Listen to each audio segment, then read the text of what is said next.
이석증은 귀 안의 평형기관에 불순물이 생기는 것입니다. 불순물이 만드는 비정상적으로 큰 자극 때문에 눈에 지나친 흔들림이 생기고 어지러움을 느끼게 됩니다. 그렇지만 이석증은 매우 흔한 병이고 누구나 살면서 한두 번은 겪을 수 있는 문제입니다. 몇 차례 이석증을 겪었다고 해서 다른 건강상의 문제를 의심하거나 항상 재발을 염려하며 지내야 하는 것은 아닙니다. 안녕하세요. 귀를 전문적으로 진료하고 있는 잠실 아산 이비인후과 임현우입니다.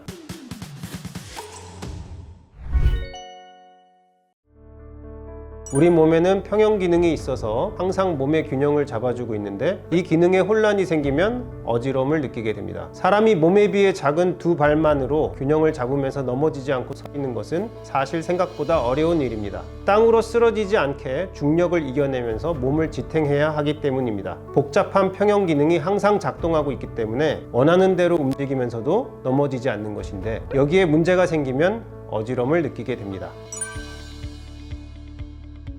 사람은 세 가지 감각으로 몸의 균형을 잡습니다. 눈으로부터의 시각, 발바닥에서부터 올라오는 온몸의 고유 감각, 귓속의 전정기관에서 들어오는 전정 감각입니다. 이 세 가지 감각은 머릿속의 소뇌에서 통합되고 소뇌는 다시 팔과 다리 등 온몸의 근육의 균형을 잡기 위한 움직임을 명령합니다. 이런 과정을 통틀어서 평형 기능이라고 합니다. 각각의 세 가지 감각 중에 문제가 발생하거나 세 감각들이 뇌에서 통합되는 데 문제가 생길 때 균형을 잡지 못하고 어지럽거나 쓰러지게 됩니다. 귀 안쪽에는 소리를 듣는 달팽이관과 함께 머리의 움직임을 감지하는 전정기관이 있습니다. 전정기관의 평형 기능을 쉽게 표현하자면 머리가 움직였을 때 어지럽지 않게 해주는 것입니다. 전정기관은 머리의 움직임을 감지하는 센서라고 할 수 있습니다. 머리를 움직이면 양측 귀 안의 센서에서 이 움직임을 감지하고 머리가 움직인 만큼 눈을 반대 방향으로 움직여줍니다. 예를 들면 고개를 오른쪽으로 10도 돌리면 귀에서 머리 움직임을 감지하고 눈을 반대쪽인 왼쪽으로 10도 돌려줍니다. 실시간으로 빠르게 작동하는 이러한 머리와 눈 사이의 반사작용을 통해서 머리가 이리저리 흔들려도 눈의 위치를 일정하게 유지시켜서 시야가 안정되는 것입니다. 이런 반사 기능이 없다면 걷기만 해도 머리가 움직일 때마다 시야가 계속 흔들리게 될 것입니다. 이석증은 귀 안의 평형기관에 불순물이 생기는 것입니다. 불순물이 만드는 비정상적으로 큰 자극 때문에 눈에 지나친 흔들림이 생기고 이때 어지러움을 느끼게 됩니다. 귀의 평형기관 중 머리의 회전을 감지하는 반고리관에 불순물이 생길 수 있습니다. 이석이라고 불리는 이 불순물은 원래는 반고리관 밖에 존재하는 물질인데 이것이 기존 위치가 아닌 반고리관으로 이동해서 문제를 만드는 것입니다. 이석이 머리의 움직임에 따라서 반고리관 안에서 이동할 때 큰 자극이 발생합니다. 평소 머리를 움직일 때 깨끗한 반고리관에서 발생하는 잔잔한 반응이 아니라 이석의 이동으로 초래되는 산사태와 같은 훨씬 큰 자극이 일어나게 됩니다. 이 순간 현실에서는 좀처럼 느낄 수 없는 세상이 빙빙 돌아가는 극심한 회전감을 느끼게 됩니다. 수초에서 수십 초 동안 주변이 돌고 난 후에는 심한 울렁거림과 메스꺼움이 남게 됩니다. 진정이 되어도 몸을 움직이다가 다시 이석이 움직이면 이런 어지러움의 과정이 또 반복됩니다. 반복되는 어지러움 속에서 심한 공포와 불안을 느끼는 패닉이 찾아오는 경우도 있습니다.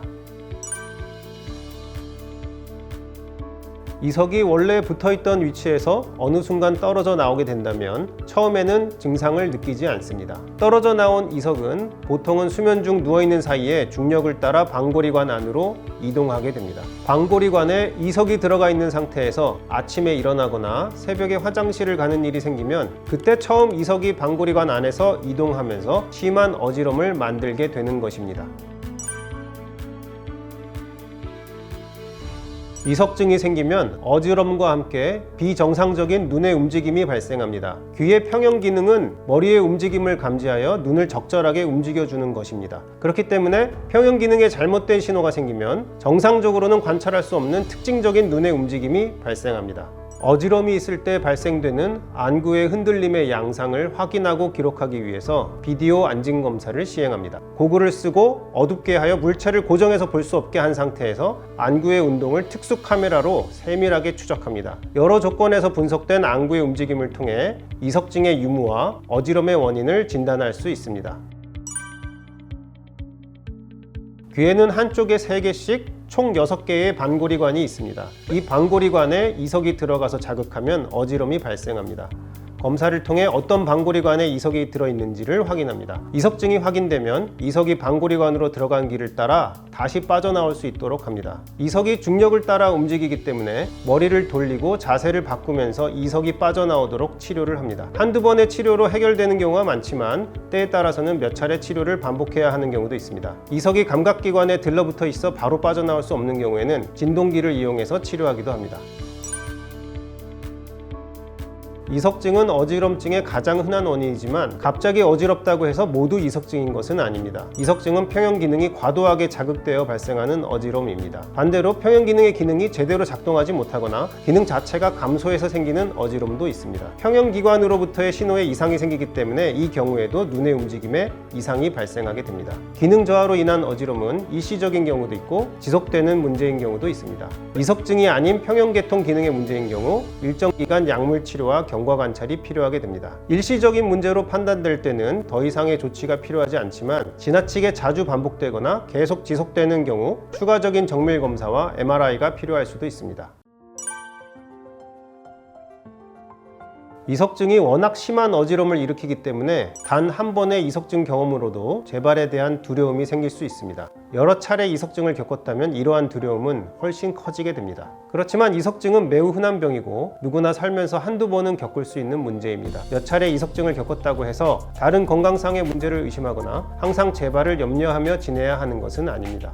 움직일 때마다 어지럼이 생길까봐 계속 신경 쓴다면 이전에 어지러웠던 순간을 계속 되새기면서 어지러운 느낌에서 벗어나기 어려워지고 정신적으로도 점점 게 됩니다. 이 경우 불안증과 불면증과 같은 문제를 만들기 때문에 이석증이 해결된 것이 확인이 되었다면 가급적 평소와 같은 생활을 하도록 노력해야 합니다.